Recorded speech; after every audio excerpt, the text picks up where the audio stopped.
I have with me today Lynda Rose, Director of Voice for Justice UK. Lynda is an Anglican priest and writer who lives with her husband in Oxford. She was one of the first women to be ordained in the UK. Having served for a number of years in parish ministry, she's more recently devoted her energies to campaigning on pro-life and related Christian issues.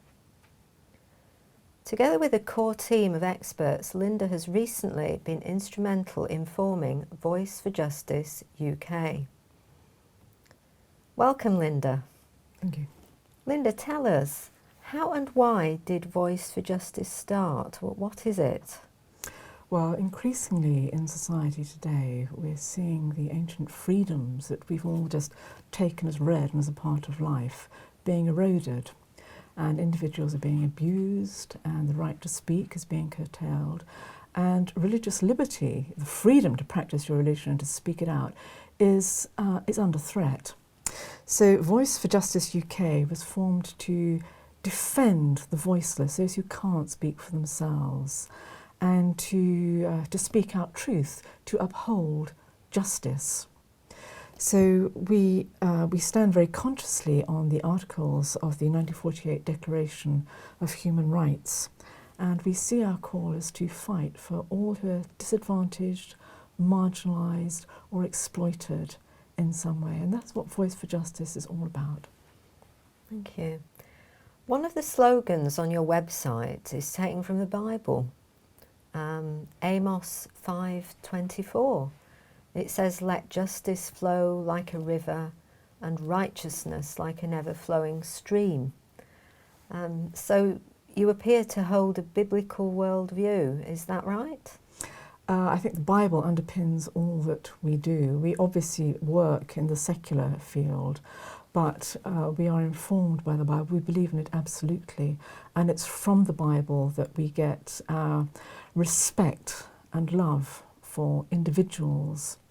And it is because of the Bible that we defend the freedom to speak out, because God gives free will to everybody. So we are trying to uphold and defend that, and to be obedient to the biblical principle to care for those who are oppressed and on the fringes of society, who are abused, who need help. Of course, when we think about it, the foundations of our society were the Bible, weren't they? The foundations of our society, well, here in Britain, yes, most certainly the Bible. And would you say those foundations have been eroded in recent years? I think they are very much under attack at the moment. But I also think that a lot of the principles that underlie human society, just very generally, are under attack, because there are certain principles that seem absolutely foundational to the good functioning of the human psyche. And again, you see this throughout all societies, irrespective of their religious belief or practice. There are certain things that have evolved, like marriage between one man and one woman, to care for the children that result from that, like respect for life. These things you see in all societies. They're very much within the Christian tradition, of course, because they're foundational, but it's something that is endemic to humanity. And it's that today that seems to be so much under attack. So yes, I think Christian principles are very severely under attack, and it's becoming very difficult to stand on some parts of the Bible without being seen as a bigot. But actually, it's, if I may put it without being misunderstood, it's even broader than that, because there are these foundational things to every society that is under attack. You use words like righteousness, justice, truth, all wonderful words. Do you feel there's a need in our society for more of these things today? I think these three things are the bedrock of all human society. And if we lose righteousness, if we lose justice, which is founded on that real respect for another human being that cherishes and cares for them, if we lose truth, then society, the whole social order actually starts to disintegrate. And we are actually, I think there is a major threat within society today, because with the pushing of certain agendas that are presented as being fair, the practical effect is, though there may be fairness to some, there will be deep unfairness and marginalisation of others. There will be deep a lack of care for others, and that will lead to social disintegration. Mm-hmm. We are actually seeing today a major attack on the family in our society, and if that disintegrates, it's the children who will suffer, because they need a strong surrounding, they need a mother and father, they need security. Mm-hmm. And that is all founded on righteousness, justice and truth. So yes, we need more of that in society, but we need actually to face up to what that is and to the full implications of that. We need to respect each other more. You seem to focus particularly on the issue of trafficking. Can you tell us why this is? Well, trafficking is one of the campaigns that Voice for Justice is very involved with at the moment. And in recent months we have become so aware of the sexual exploitation and abuse that is going on in society, which of course is a part of the whole trafficking. Mm-hmm. And until very recently, it has been a problem that I think most of us have been totally unaware of, totally blind. Trafficking, a lot of people don't even know what trafficking is, or they haven't until very recently. And if it happened at all, it was something that happened a long way away, but didn't happen on our doorstep, because of course we are so much better than that where we are. And no, that's not the reality. We have become aware that it is a major problem, and that a lot of kids are so vulnerable to trafficking, are being so damaged, and we have been failing in that we haven't protected them, and that when they do fall victim, we haven't known how to treat them. A lot of the time we've actually been condemning them for their behaviours. You know, oh, that person is not worth taking any care about because they shouldn't be behaving like that. We've seen this with the girls in care who become victims of grooming. And it is scandalous that so often they are being condemned for their behaviours and condemned as being, you know, sluts in inverted commas. But in fact these are vulnerable kids that need our protection. They need someone to fight for them. So that's why at Voice for Justice we are concentrating on trafficking, because it is such a massive problem in this country, and these kids need defending. Yes. And that's why we're doing it. Yes. It's been described as a form of modern-day slavery. We don't tend to think of slavery as being something that even exists in our society these days, but in fact it appears to have increased. Would you say that was true? Well, 200 years ago, William Wilberforce was very successful in outlawing slavery. It is now estimated that there are 27 million people worldwide in slavery, which is actually a vast increase. And slavery is very much, it's a worldwide problem, and it is on the increase, and we are seeing it being used as a weapon of war. Where there is conflict situation, very often the victors are deliberately enslaving those who they defeat. So we are seeing a large part of that. We're also seeing big crime syndicates, and they are routinely enslaving young people for sex purposes, for crime, for menial domestic work. So yes, slavery is very much on the increase. But trafficking itself is actually a very broadly defined term. Under British law, trafficking is any intentional act of recruitment that involves the threat or use of force or coercion for the purposes of exploitation. So trafficking, yes, it encompasses slavery, but it also it includes all cases of deliberate exploitation.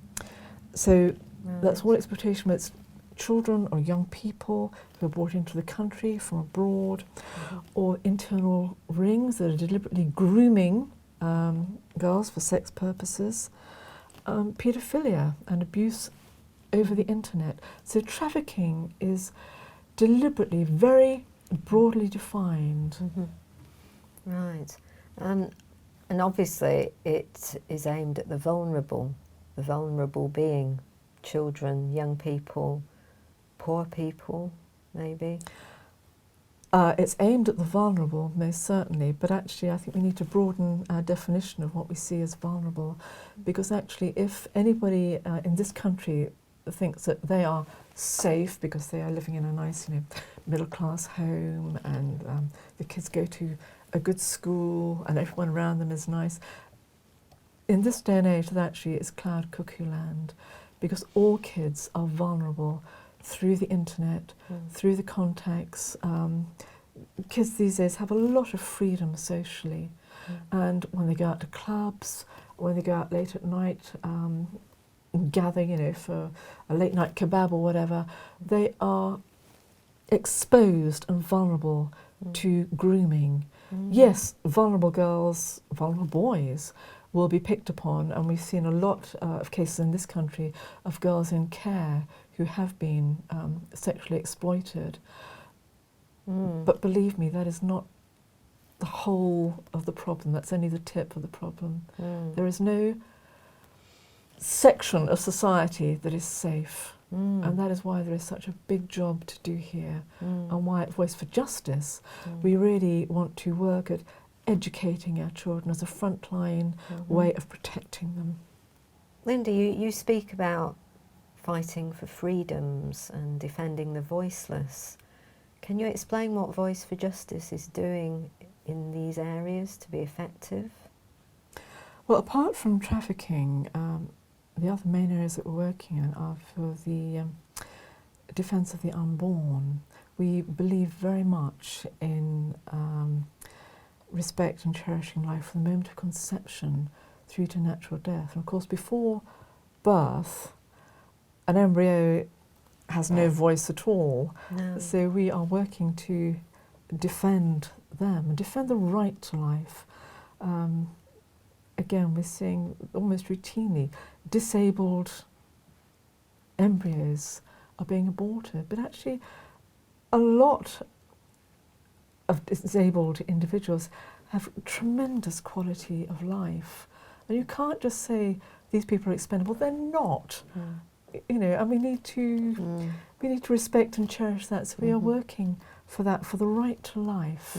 But you're also working to defend the frail, the voiceless, at the other end of the spectrum, as it were. Yes, we are, because we believe that the quality of life, when people are in extremis, when they're suffering, they're actually still of value. And we are very much afraid that if assisted dying does become legal, that it will increasingly put the vulnerable at risk who actually want to live. There are undeniably some cases where people are in such pain that they will say, I don't want to go on. But also, equally undeniably, there are many who want to live out their natural life, but will feel that they are being a burden and that they don't have a right to carry on living if this does become law. And they are vulnerable, they need defending. And equally, we are very worried about the introduction of euthanasia, because that is giving into the hands of another, of doctors, of close family members, a decision on quality of life. Mm-hmm. And it's not enough to say, well, such and such is suffering from this disease. They are not of use anymore, so they should be terminated. Mm-hmm. So again, we believe that people need defending. Yes. And one of our major concerns is that people will increasingly be seen as of value only while they are of use. And as soon as they cease to be of use Mm-hmm. in society's eyes, they will be terminated. They're expendable. Yes. So where does this cut off? You know, if somebody has an accident and they're ill in hospital, they're not capable for a while of independent existence. Mm-hmm. Maybe never, but maybe just for a while. Do we terminate them at that point because they're a burden on society? No, Voice for Justice believes that the individual has value before God, and that we need to cherish and care for each other. Yes, it's not just a question of being able to live independently. We're all here to help one another. Absolutely. I mean, a child is not... when they're born, they are clearly not capable of independent existence. So again, what do we say? Up to the age of 5, up to the age of 15, we can actually terminate them. I know that some parents might feel that's a very strong argument with troublesome teenagers, but actually, most of us would not go down that route. No. So you can't just say that independent existence and useful existence is a criteria by which we value life. No. It is much more rich and more complicated than that. So not only are you aiming to fight this evil in society and expose it, and it does seem to be increasing, doesn't it, the evil that is in our society, but you're also aiming to speak the truth to power. That is one of your slogans, speaking the truth to power. And by power, I assume you mean our government. What are you doing in this area?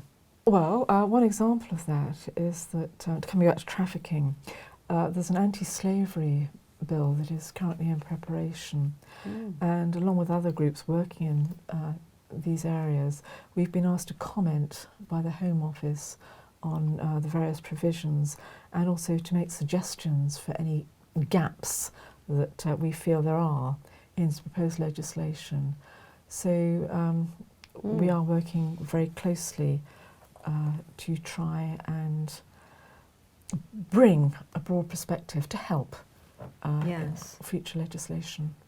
Yes. So do you feel that your voice is being heard?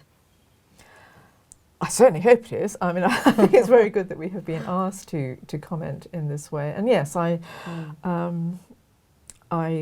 would hope and believe that what we are doing is being seen as of value. So yes, I do feel that in this we are being heard and do have a very definite contribution to make and responsibility to make that contribution now. Could you tell us a bit more about other things that you are helping to establish in the country, to help the vulnerable, to help those who don't have a voice, who can't defend themselves? What other areas are you working in? Well, our current immediate project is to set up a road show to go around to schools, actually talking to the kids. Because one thing that, again, we've become aware of, as a lot of people are unaware of trafficking, the scale of the problem and how it manifests itself, really. A lot of kids who are the vulnerable are also unaware of it. And specifically, they often, if they're targeted online or if they're targeted on the street, because of the nature of the approach, they really don't realise what it is that's being done. And by the time they do realise, it's too late and they've been caught. You know, again, we're seeing a lot of online blackmailing of kids because they're being sexted and they're sending images of themselves and they're being blackmailed. They don't know what's happening. So the roadshow, the idea behind that is that we are going to be talking directly to kids, be able to alert them to the dangers, to recognise when they are being approached in this way, or when a friend of theirs is being approached in this way. And we will be telling them how to get help and where to get help. And then the other thing that we are working on is setting up centres around the country that will be specifically to help victims of abuse, of sexual abuse in its various forms. And we'll be looking to staff that with psychologists and people who are fully trained in supporting and helping these kids. And this is a long-term project because, as you can imagine, if you find victims of abuse, okay, you deal with it, but it's not enough just to, you know, in one bound, Jack or Jill is free and there's a court case and then they're back and they're fine. Actually, the scars are so, they go so deep and they affect life for a long, long time, even maybe, you know, the rest of these kids' lives.